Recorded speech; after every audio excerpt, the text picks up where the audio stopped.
I loved movies, but I can't explain to anyone how far away the idea of making a movie yourself was to my consciousness. Most filmmakers chase perfection.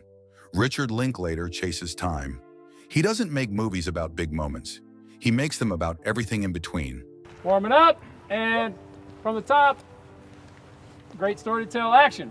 The conversations, the pauses, the way life happens when you're not paying attention. Linklater spent 12 years filming Boyhood, not because he had to, because that's how long it takes to watch someone grow up. He made 3 films about 2 people talking and walking. Before sunrise, before sunset, before midnight. No explosions, no twists, just human beings being human. But where did this come from? What films taught Linklater to slow down, to listen, to trust that ordinary life is worth filming? The answer lives in his influences, in the movies he watched over and over. The ones that showed him cinema doesn't need spectacle, it just needs honesty. These 10 films shaped how Linklater sees the world. They taught him that time is the ultimate subject, that conversation is action, that real life beats fantasy every time. Here's where it all began. 10. Nashville. Robert Altman made chaos feel natural. And I'd be like, oh, the audience is it's a bunch of musicians. They're not playing a gig tonight, but they're here at a show. I said, wouldn't that be incredible if filmmakers... Nashville has 24 characters.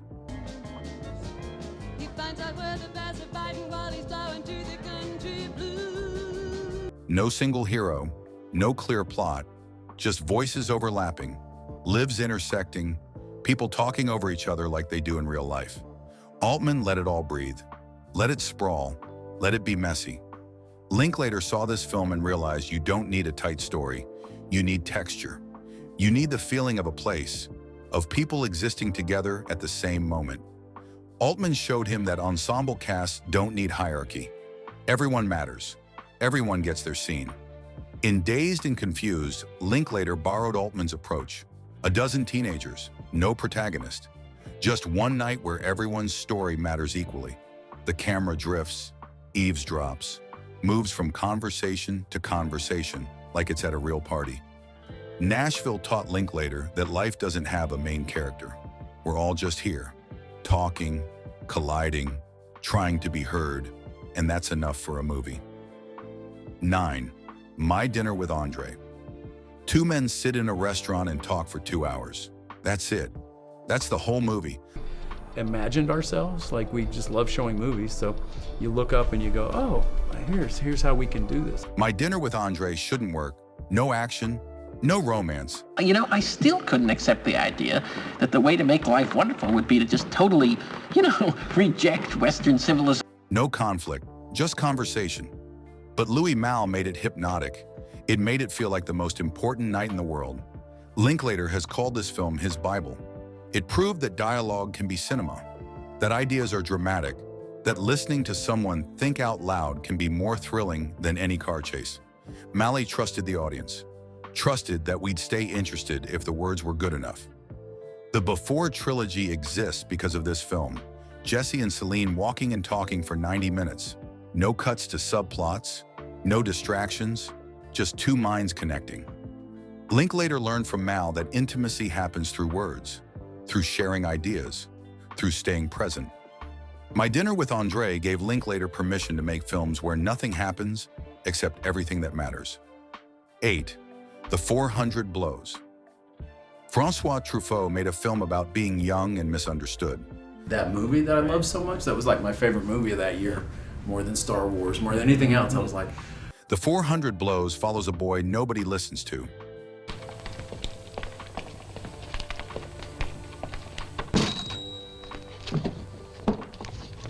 Teachers ignore him, parents dismissed him, society labels him, but Truffaut's camera sees him, really sees him. The way he moves, the way he looks at the world, the loneliness hiding behind his eyes.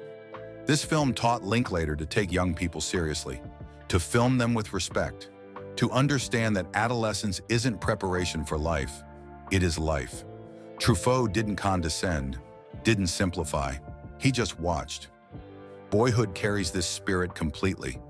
Linklater filmed Mason the way Truffaut filmed Antoine, with curiosity, with empathy, without judgment. He let the kid be complicated, be confused, be real. And in Dazed and Confused, every teenager gets treated like their problems matter, because they do. Truffaut showed Linklater that youth deserves better than stereotypes. It deserves attention, documentation, love. 7. 8 hours don't make a day. Rainer Werner Fassbinder made this for German television. And I really love that era, even though that's when people would say, oh, films were starting to get bad then. But the indie world was really starting to take off. 5 feature-length episodes about factory workers. Ich glaube, wir haben uns schon mal irgendwo gesehen. Tag. Tag. Wollen Sie einen Kaffee oder Tee? Danke. Their jobs, their relationships, their small victories and quiet disappointments. It sounds boring. It's not. Fassbinder found drama in everyday routine, in the rhythm of normal existence. Linklater discovered this series late, but it confirmed everything he believed. That working-class life is cinema, that you don't need criminals or artists as characters. Regular people living regular lives contain infinite stories. Fassbinder showed him how to find meaning in repetition, in the daily grind. Everybody Wants Some captures this philosophy. College baseball players doing nothing particularly important, hanging out, goofing around, just existing together. Linklater films it like it matters because it does. Those moments are what we remember later. Fassbinder taught Linklater that the mundane is never actually mundane. It's where we spend most of our lives. It's where we become who we are. And that deserves cinema too. 6. Jeanne Dielman. Chantal Akerman made a 3-hour film about a woman's routine. Cooking, cleaning, bathing her son, running errands.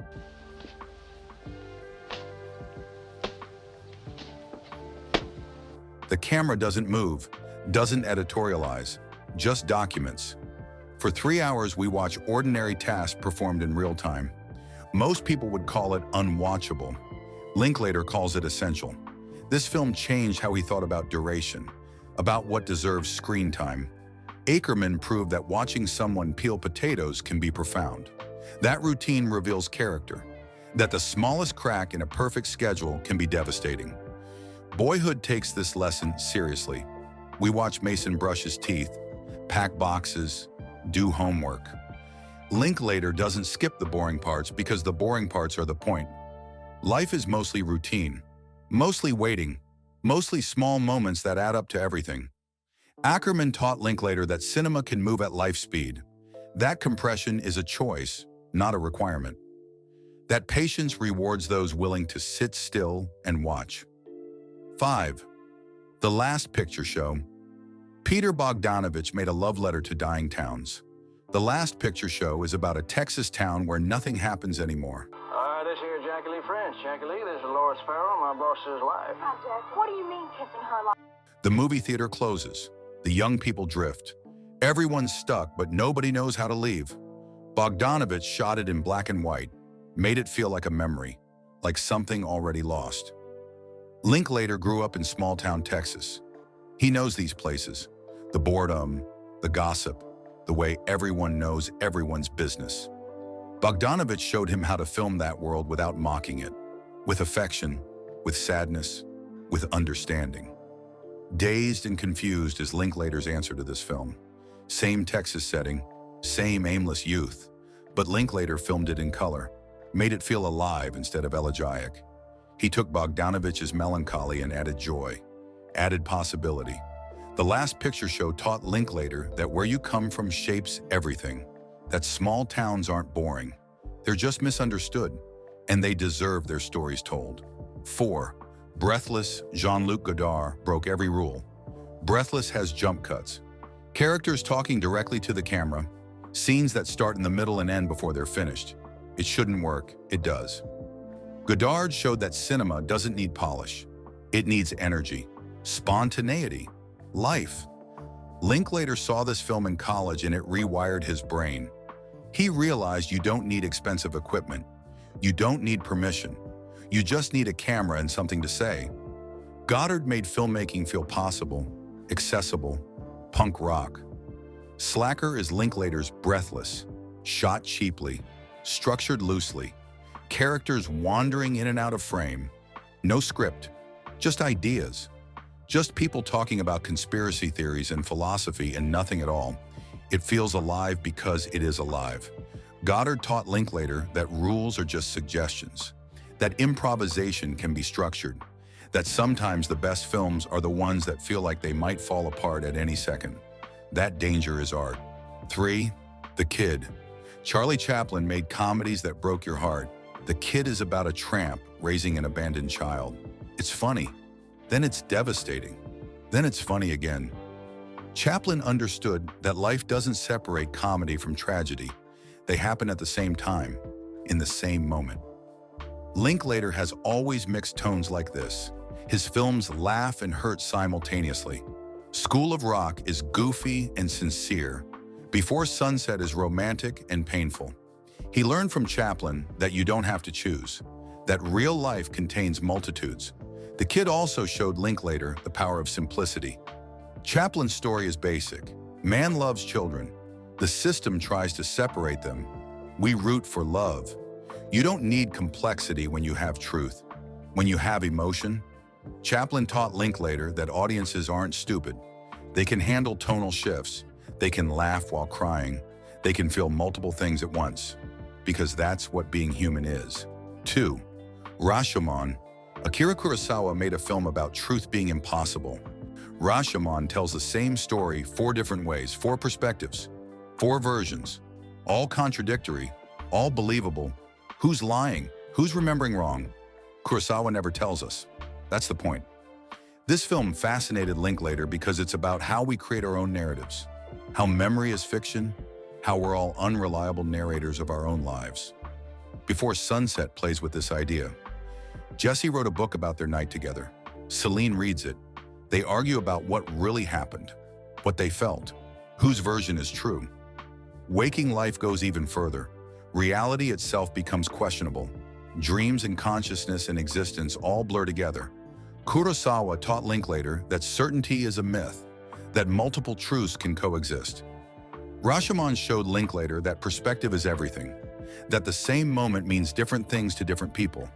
That cinema can explore subjectivity, make it visible, make it the subject itself. 1. The Passion of Anna. Ingmar Bergman made his most personal film about loneliness and connection. The Passion of Anna follows 4 people on an island, all damaged, all trying to connect, all failing. Bergman stops the film midway, has his actors break character, discuss their roles, discuss truth versus performance. It's radical, it's intimate, it's everything. This is Linklater's template for adulthood. His Before trilogy is basically this film stretched over 18 years. People trying to connect, sometimes succeeding, sometimes not. Bergman showed him that relationships are work, that love doesn't fix anything, that we're all performing versions of ourselves even when we're being honest. The meta-commentary in Waking Life and Tape comes from here too. Bergman taught Linklater that breaking the fourth wall isn't gimmicky, it's honest. We're always performing, always aware of being watched, even by ourselves.